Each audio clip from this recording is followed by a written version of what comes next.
Welcome back to Napalm Nick, and don't forget the Coop, where we dive deep in the legend that shaped music history, covering the ultimate Alice Cooper odyssey from the wild experimental days of the original band in the 60s and early 70s through to the theatrical solo era that turned nightmares into anthems, all the way to the killer spin-offs from the founding members like Billion Dollar Babies, Hollywood Vampires and beyond.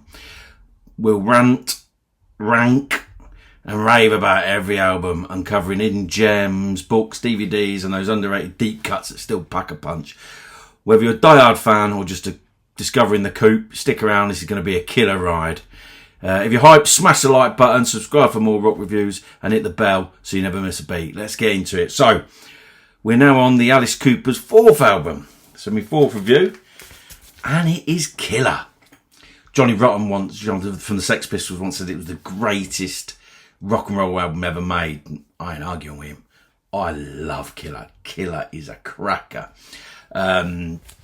Literally from start to finish. It was released around the end of November 1971. Musicians credited are Alice Cooper, vocals, harmonies, Neil Smith, drums and vocals, Dennis Dunaway, bass and vocals, harmonies, Alice Cooper, vocals and harmonica, Dennis Dunaway, bass and vocals, Glenn Buxton, lead guitar, Michael Bruce, rhythm guitar, vocals, piano and organ, so it's a normal five. Then we got Bob Ezrin again on keyboards, on the Mini Moog he's credited for, which is an analog synthesizer, which was new for the time. Don't know a lot about it, to be honest, but it was quite portable, I believe, quite new at the time. Rick Derringer gets credit for guitar on Under My Wheels and Yeah. He was formerly of the McCoys. Tended to session around the time with also the likes of Steely Dan, Bette Midler and Barbra Streisand. Just a cracking guitarist, to be honest. He gets a credit on here. Reggie Vincent on backing vocals. Now the Reverend, and was known back in the day as the Sixth Coop. Quite a few of the early albums. Good friend of Glenn Buxton. So great. Sleeve notes with original release Warner Brothers Records, now fully on Warner Brothers Records. Produced executive with Jack Richardson and Bob Ezrin for Nimbus 9.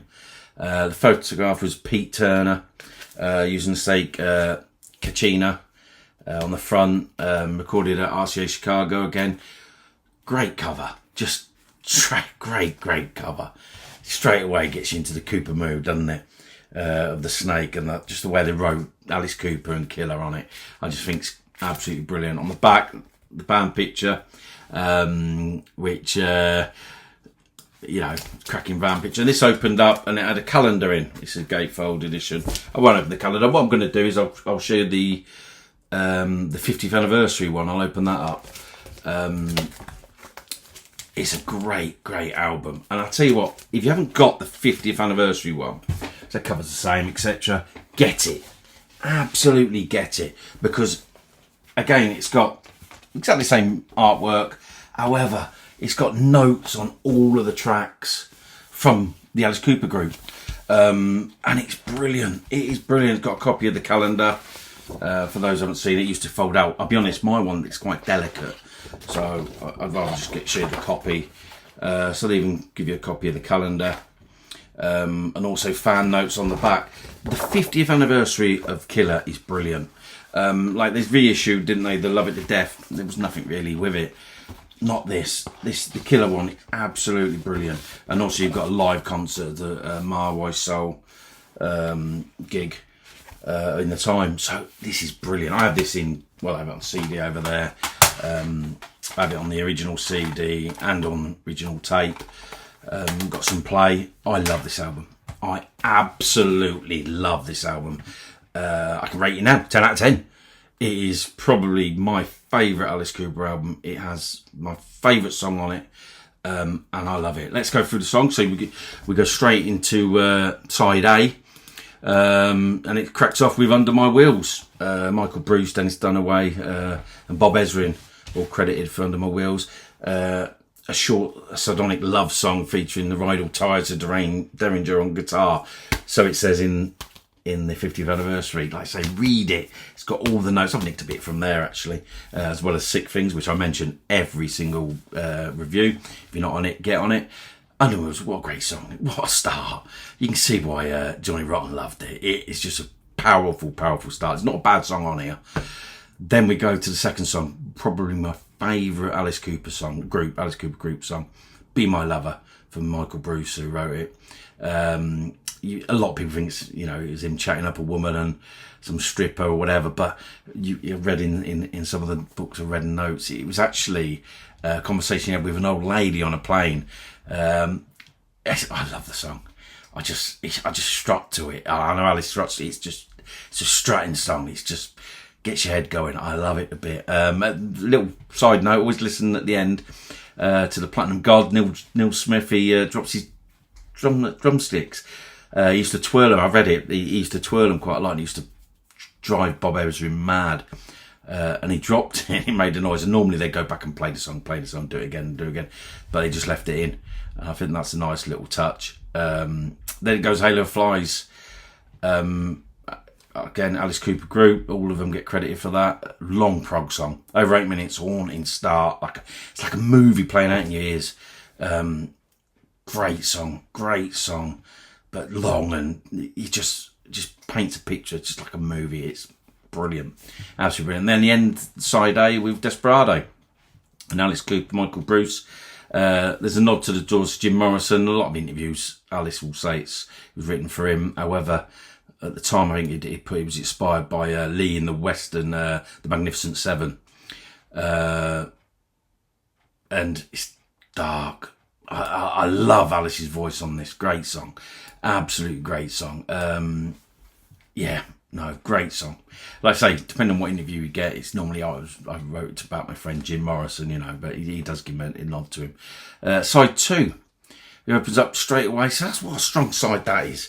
What a strong first side. There's not one bad song on it, not even one close to bad song on it. Side 2, You Drive Me Nervous, which is a Michael Bruce, Ezrin. I can't remember who else who's got a credit to that, to be honest with you.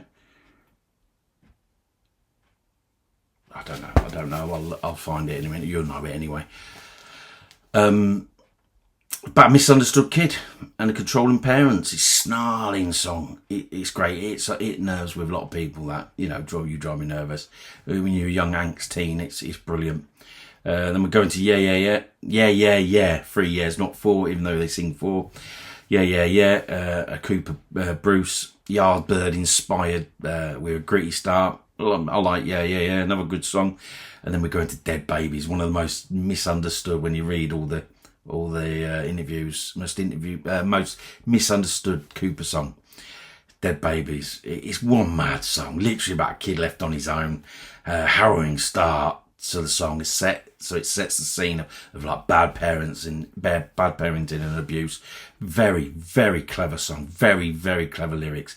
Go back, listen to it again. The older you get, the more you appreciate it more. I think I read somewhere it doesn't help that at the time he was chopping heads off the old plastic dolls and filling them with blood. But it's actually about abuse to the child. You know what I mean? Not from the parents, with bad parenting. Brilliant song, absolutely brilliant. And then we end with the album title, Killer. Dark, another dark song. That's a Bruce Dunaway collab. Overall, a great album. Like I say, I've given it 10 out of 10. It's probably my favourite Alice Cooper group album. We all have our favourites, but that is my favourite by a long way. I've got to recommend you get the 50th anniversary. Like I say, it's got the live on it as well. There's some great notes in it. It's definitely worth getting just to reading about the notes. You get a lot of the information from the books, obviously, but definitely. And like I say, I prefer to play the rehash version than the original because it's getting delicate as that now. The calendar on my old one is now just hanging on by a thread, as it were. But no, Killer, brilliant, great cover as well at the time. Just the snake, it's just very Alice Cooper, and it's the start of, for me, they were starting after Love It to Death. It was a strong album, very strong, and then hitting with Killer, and you're like, fourth album's normally a bit of a stinker. They all say the third is, but not with Alice. But this one, absolutely brilliant, and it just showed what was coming. Love this. Absolutely love Killer. It's a great one. Like I say, get the 70th anniversary. They do it in CD as well. I've got that up there somewhere, the CD. I play it on the record. Got the CD as well. I got the tape as well, Warner Brothers tape. They're making a comeback, aren't they? Tapes. Just for those who watched the previous one about Easy Action, I've got the tape coming. Someone contacted me after watching it. I paid for it, but it's coming all the way from Canada, so thank you very much. So when it comes, I'll do a new release and all that. Anyway, one thing left to say. I hope you've enjoyed it. I'm trying different things, like I say, a bit of an intro there. Like and subscribe, put it on some Alice Cooper sites, I'll appreciate it. And it's just me rabbiting on about Alice Cooper and the albums and what I score them and how I like them. And it's something, you know, my grandkids are going to watch back and think, oh, my granddad liked this. You know, I've got 6 already, so you know, at least one of them might be into a bit of heavy stuff, you know. But like and subscribe and all that rubbish. And obviously the next album will be, well, I don't need to tell you, do I? So, one thing less to say, and that is, don't forget the Coop.